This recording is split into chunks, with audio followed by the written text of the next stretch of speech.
এই যে আপনারা যারা অযোগ্য শিক্ষক শিক্ষিকা রয়েছেন, সুপ্রিম কোর্টের রায় আসার পর আপনাদের এখন কি করা উচিত, এই ভিডিওতে আমি আপনাদেরকে সেটাই জানাবো।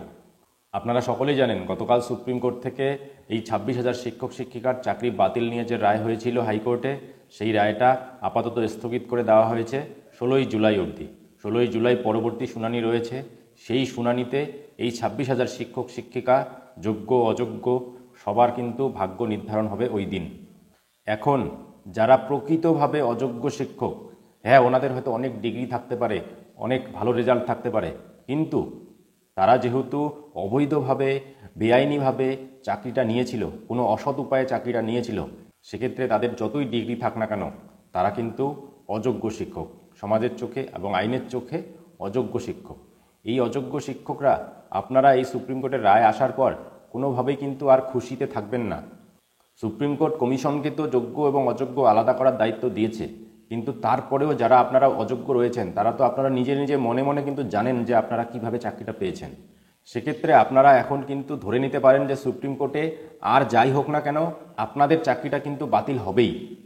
কমিশন যদি সঠিকভাবে প্রকৃত যোগ্যদের লিস্ট সুপ্রিম কোর্টে পেশ করতে পারে তাহলে যদি বা যোগ্যদের চাকরি বেঁচে যায়, কিন্তু এই যে 8,324 জন রয়েছে অযোগ্য, গ্রুপ সি, গ্রুপ ডি, নবম দশম এবং একাদশ দ্বাদশ মিলে, তাদের চাকরি কিন্তু কোনোভাবেই আর থাকবে না।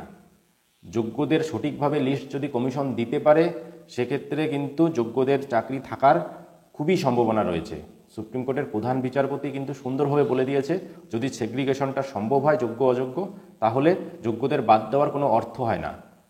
তাই আমি বলতে চাই, যারা আসলেই অযোগ্য আপনারা নিজে নিজে জানেন, মনে মনে আপনাদের জানা আছে যে আপনারা অযোগ্য।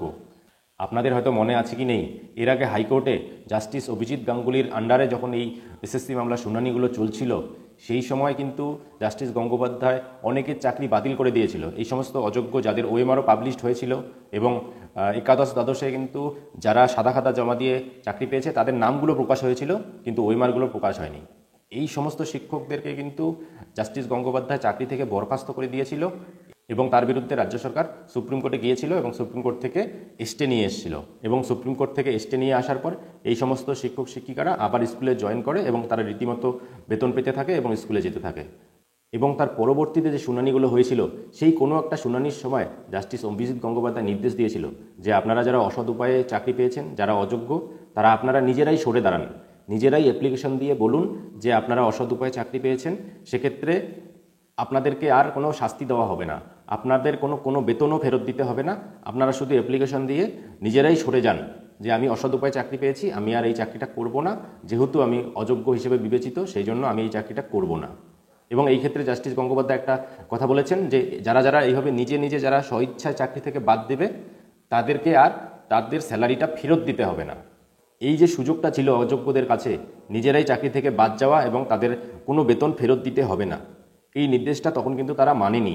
তখন যেহেতু তাদের পাশে রাজ্য সরকার দাঁড়িয়েছিল এবং তাদের অনেক সাপোর্ট ছিল যে সুপ্রিম কোর্ট থেকে স্টে চলে এসছে, এত কষ্ট করে অসৎ উপায়ে পাওয়া চাকরি কে আর নিজের ইচ্ছায় ছেড়ে দিতে চায় বলুন।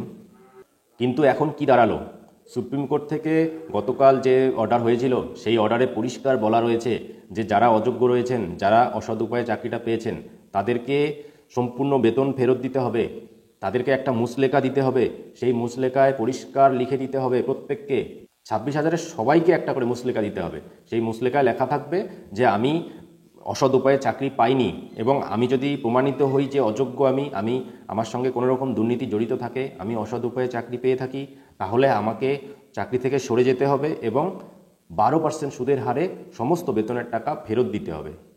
এখন এই 26,000-এর মধ্যে যারা প্রকৃত যোগ্য, যারা কোনো দুর্নীতির সঙ্গে জড়িত নয়, তাদের কিন্তু এই মুচলেখা লেখার সময় কোনো হাত কাঁপবে না, তারা সুন্দরভাবে একদম শক্ত হাতে কলম ধরে কিন্তু লিখে দিতে পারবে যে আমি যোগ্য, আমি কোনো অসৎ উপায়ের সঙ্গে জড়িত ছিলাম না। কিন্তু আপনারা যারা অযোগ্য তাদের কিন্তু এই জিনিসটা লিখতে গেলে হাত কাঁপবে, আপনাদের হয়তো এই মুচলেখা লিখতে কলমও ভেঙে যেতে পারে। নিজের হাতে কিন্তু আপনাদেরকে লিখতে হবে যে আমি চুরি করিনি, আমি যদি চোর প্রমাণিত হই তাহলে আমি সমস্ত বেতন ফেরত দিতে রাজি আছি এবং আমি চাকরি থেকে সরে যেতেও রাজি আছি। এই যারা সত্যিকারের অযোগ্য তাদের কিন্তু এটা লিখতে গিয়ে কিন্তু পেন ভেঙে যাবে, কারণ আপনাদের মনে মনে কিন্তু জানা আছে যে আপনারা কি উপায়ে চাকরি পেয়েছেন। সেক্ষেত্রে সুপ্রিম কোর্টের নির্দেশে এই যে মুচলেখা আপনাদেরকে দিতে হচ্ছে, এই মুচলেখা কিন্তু আপনাদের কাছে একটা কঠিন বিষয় হয়ে দাঁড়িয়েছে।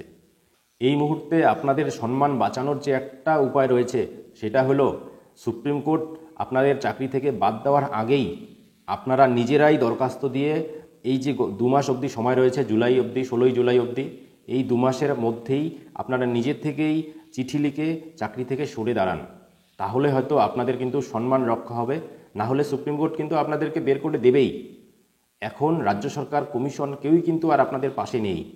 রাজ্য সরকার, কমিশন পরিষ্কার বুঝে গেছে যে অযোগ্যদের বাঁচাতে গেলে যোগ্যরাও তার সাথে বলি হয়ে যাবে। হাইকোর্টে আপনাদের জন্য অনেক চেষ্টা করেছে, আপনাদের বাঁচানোর জন্য, আপনাদের চাকরিটা যাতে সুরক্ষিত থাকে তার জন্য কিন্তু হাইকোর্ট অবধি অনেক চেষ্টা হয়েছে। এই বৃথা চেষ্টার ফলে কি দাঁড়ালো, লাস্ট অবধি পুরো প্যানেলটাই বাতিল হয়ে গেল। আপনাদের অযোগ্যদের সঙ্গে সঙ্গে যারা যোগ্যভাবে পেয়েছেন, যারা সঠিক প্রকৃত যোগ্য, তারাও বাদ চলে গিয়েছে। এখন ব্যাপারটা কিন্তু সুপ্রিম কোর্টে। এখন রাজ্য সরকার, কমিশন দুই পক্ষই কিন্তু দেখছে যে সুপ্রিম কোর্টেও তারা যদি এইরকমভাবে সব কিছু গুলিয়ে দেয়, যোগ্য অযোগ্য গুলিয়ে দেয়, তাহলে এই অযোগ্যদের সঙ্গে যোগ্যরাও যাবে, যেটা রাজ্য সরকারের কাছে ভীষণ একটা নেগেটিভ ইস্যু হয়ে যাবে।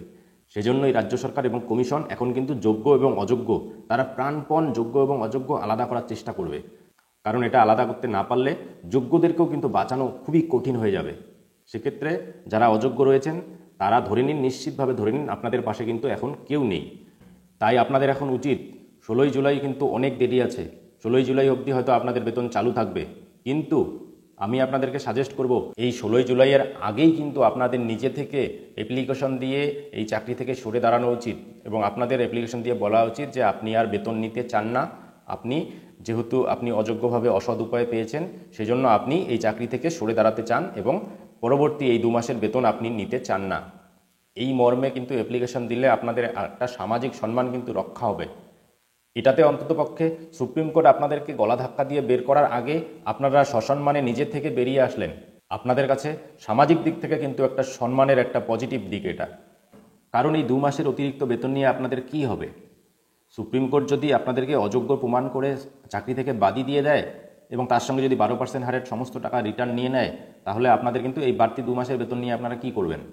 সমস্তটাই তো ফেরত দিতে হবে। তো সুপ্রিম কোর্ট গলা ধাক্কা দেওয়ার আগে নিজের থেকে সরে যাওয়া ভালো না? মানুষের সামনে তো অন্ততপক্ষে বলতে পারবেন যে সুপ্রিম কোর্ট গলা ধাক্কা দেওয়ার আগে আমি নিজের থেকেই সরে দাঁড়িয়েছি। এই কথাটা কিন্তু সৎসাহসের সঙ্গে বলতে পারবেন। কিন্তু সুপ্রিম কোর্ট যদি বাদ দিয়ে দেয়, তখন কিন্তু আপনাদের আর বলার কোনো রাস্তা থাকবে না।